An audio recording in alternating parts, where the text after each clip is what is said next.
Hari itu kami berkumpul untuk mengemas barang-barang yang akan kami bawa untuk pergi ke Gunung Lau. Di sini sudah ada Vicky, Rifki, Farhan, atau yang biasa dipanggil dengan Ai, Nigel, Bayu, Ijul, Iksan, Andi, dan si Tejo. Sekitar jam 1 siang, kami menyewa GrabCar untuk menuju ke stasiun Senen. GrabCar yang pertama datang dan segera mengemas tas keril yang ditumpangi oleh Andi, Ai, Iksan, Rifki, dan Ijul. Dan setelah itu, GrabCar yang kami tumpangi sudah datang dan kami menunggu untuk kedatangan GrabCar yang kedua. Dan akhirnya GrabCar yang kami tumpangi sudah datang. Kami segera mengemas keril dan peralatan yang lain.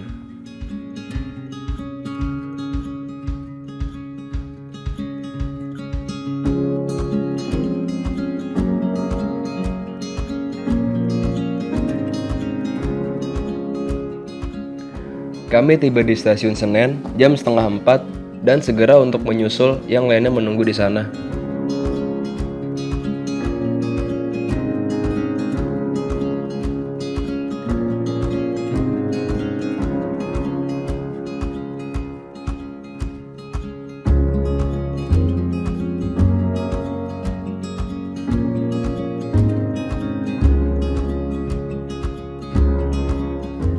Karena kereta berangkat jam 5 sore, kami singgah di warteg sebelah dekat dengan Tugu Perjuangan stasiun Senen.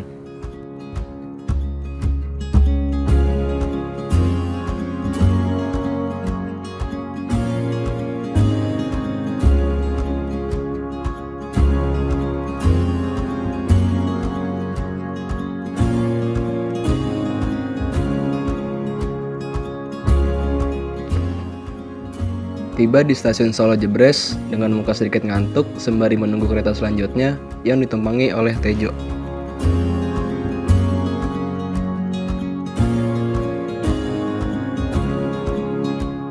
Untuk mencapai base camp Cemoro Sewu, kami menyewa mobil elep yang sudah berada di depan stasiun Solo Jebres.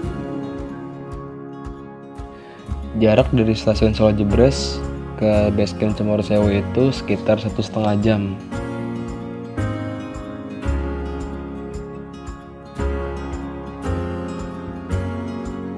Setelah kami membeli makanan dan gas, kami berjalan lagi menuju base camp Cemoro Sewu. Sampai di base camp Cemoro Sewu jam setengah 8, kami briefing sebentar untuk mengecek perlengkapan dan peralatan.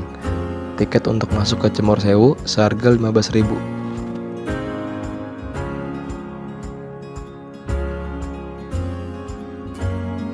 Setelah semuanya sudah beres, kami berdoa demi keselamatan di jalan sampai tujuan, dan semoga tidak terjadi apa yang tidak diinginkan.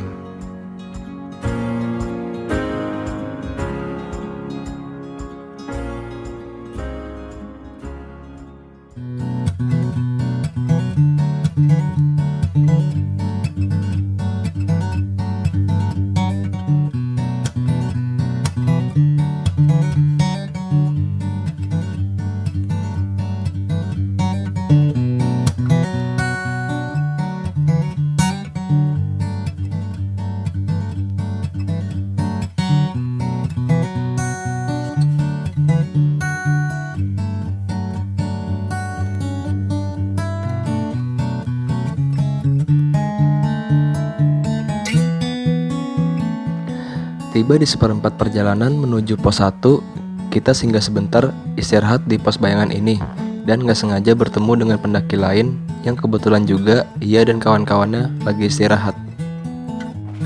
Sedang menuju pos bayangan yang kedua, cuaca tiba-tiba gerimis. Maka dari itu, kami berteduh di pos bayangan ini sampai gerimis tiba reda.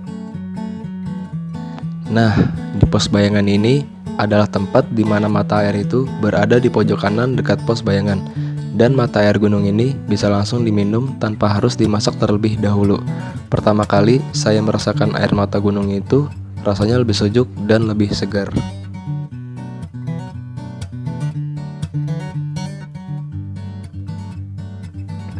Setelah cuaca kembali cerah, kami berjalan lagi menuju pos 1.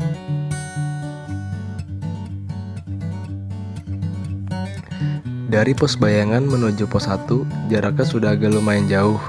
Kami istirahat sebentar sembari makan cemilan. Di pos 1 ini sudah ada warung dan toilet, jadi untuk mempermudah akses pendaki. Kami berjalan lagi dari pos 1 menuju pos 2, dan jaraknya lebih jauh dari pos Bayangan tadi menuju pos 1. Hampir 2 jam kurang kita berjalan menuju pos 2 karena banyak teman kami yang capek. Ini adalah pertama kali saya merasakan capek yang sangat capek dengan membawa keril yang berat diisi dengan berbagai perlengkapan.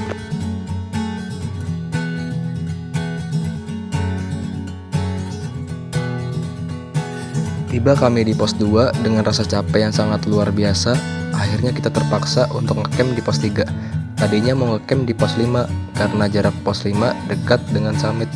Tapi karena banyak teman kami yang capek, jadinya kita ngecamp di pos 3. Sampai di pertengahan mau arah ke pos 3, tiba-tiba hujan deras datang dengan sangat lebat, yang memungkinkan jalan kita agak sedikit lambat karena harus memakai jas hujan terlebih dahulu. Awalnya saya kira ini cuacanya bakal cerah sampai tiba di pos 3. Bahkan Ijul hampir mau terkena hipotermia akibat cuacanya yang dingin dengan rasa capek ditambah lagi dengan hujan. Tiba di pos 3 dengan muka dibasuhi hujan, kabut yang semakin menebal, sepatu dan kaos kaki basah, dan bau belerang di mana-mana. Nah, ternyata si Ijul inilah yang sudah tidak kuat lagi melawan medan arus gunung itu. Dengan badan yang sedikit menggigil, wajahnya pucat, membuat kami terpikir akan kondisi si Ijul. Terpaksa kami ngecamp di pos 3 ini karena khawatir dengan kesehatan Ijul. Oh iya, Ijul ini adalah pendaki pertama dia, sama seperti saya. Setelah bikin makanan sembari ngopi-ngopi, kami bertemu dengan 2 pendaki lain yang ingin ngecamp di pos 3 sama seperti kami. Dia adalah Catur namanya, dan juga temannya. Teman Catur ini sama seperti Ijul, bahkan dia terkena hipotermia saat menuju ke arah pos 3. Membuat kami juga khawatir dengan kondisi temannya Catur. Akhirnya kita ngecamp bareng dengan Catur.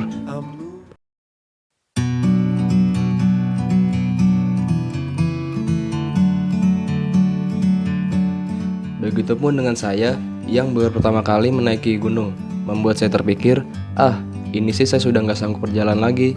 Namun karena teman-teman kami yang lainnya mensupportkan saya dengan intonasi nada yang sederhana, saya baru sadar hidup di gunung itu tidak semudah hidup di kota yang serba ada. Makan yang apa adanya, minum yang secukupnya, ujarnya. Perlahan saya menyadari akan hal itu, membuat saya harus semangat dalam menaiki gunung ini.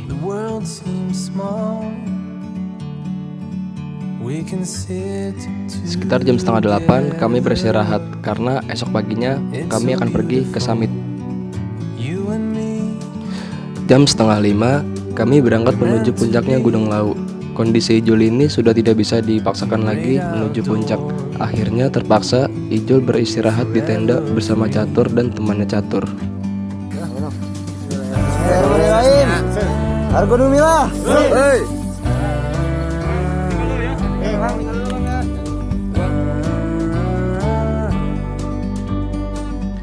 Di pertengahan mau ke arah pos 4, kami istirahat karena si Ai merasakan pegal di kakinya.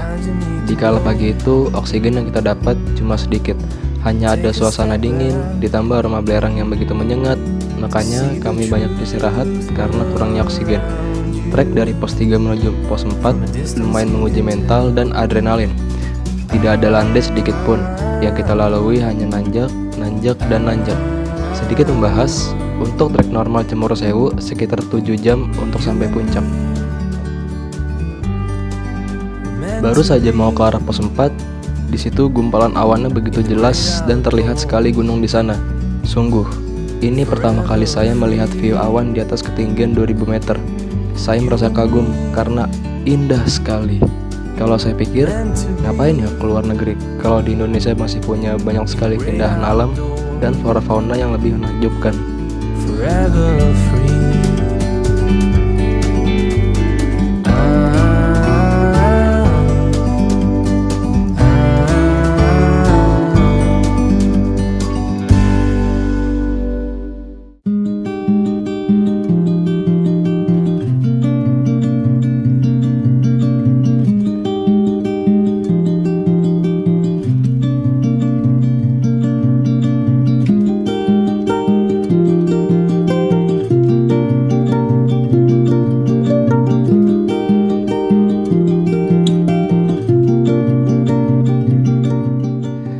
Trek dari pos 4 menuju pos 5 sudah landai dan jarang dapat trek yang nanjak. Di lokasi inilah ada mata air kedua. Di situ banyak sekali koin di dalam kolam mata air itu, dan juga ada semacam pos dengan banyak hiasan.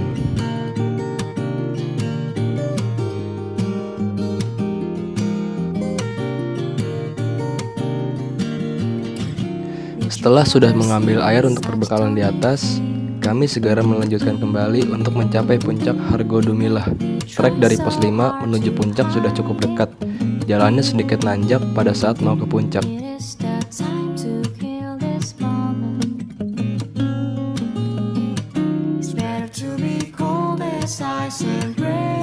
Akhirnya kami tiba di puncak Hargodumilah. Tapi sayangnya pada saat kami di puncak hanya ada kabut yang menutupi awan. Tapi tidak apa, karena saya sangat bangga bisa mendokumentasi semua hal yang terjadi di gunung ini. Segala keluh kesah, kesal, lelah yang tak kunjung padam. Cuaca yang tak bisa ditebak, kadang cerah kadang hujan, kabut yang makin hari makin menebal. Seketika rasa kesal semua hilang setelah sampai di puncak. Yang tadinya saya mengeluh di jalan karena capek, kini lepas sudah penderitaan. Yang ada hanya rasa bahagia bahwa saya bisa sampai di puncaknya Gunung Lau.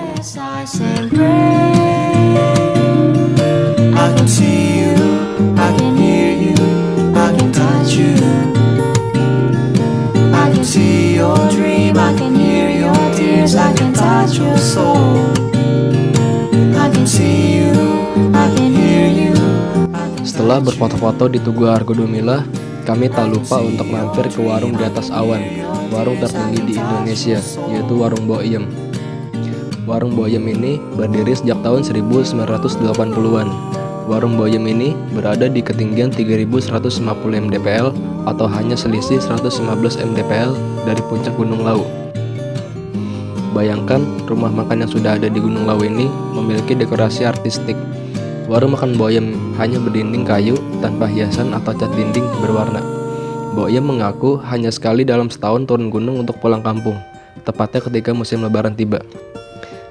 Makanan yang dijual di Boiem ini terbilang cukup murah. Warung makan Boiem ini juga bisa menjadi tempat tidur alternatif para pendaki yang tak mau repot mendirikan tenda untuk bermalam di Gunung Lau. Bagi para pendaki, pecel masakan Boiem adalah menu paling favorit dan fenomenal. Tak jarang, banyak pendaki yang menaklukkan Gunung Lau hanya untuk mencicipi pecel masakan Boiem. Perjalanan ini sungguh sangat panjang. Butuh proses untuk mencapai sebuah puncak. Terkadang, hidup itu seperti naik gunung. Dakilah pelan-pelan, siapkan mental dan fisik, karena tidak hanya duri dan semak saja yang akan dihadapi. Pendaki gunung adalah sebuah perjalanan hati, pembentukan jati diri, dan cerita pendek yang mampu menggambarkan lika-liku kehidupan. Kini, aku belajar betapa pentingnya dan berharganya hidup di gunung, tentang kesabaran, kebersamaan, suka maupun duka, canda dan tawa, dengan jalur yang sulit bahwa kita mampu menghadapi. Karena dengan doa dan niat, pasti kita bisa melampauinya. Ketika kamu lemah, ingatlah, kamu masih punya teman yang ingin membantumu. Kita tidak bisa hidup sendiri, karena kita ditakdirkan hidup untuk bersosial dan berbagi. Jangan kau sesali, masih ada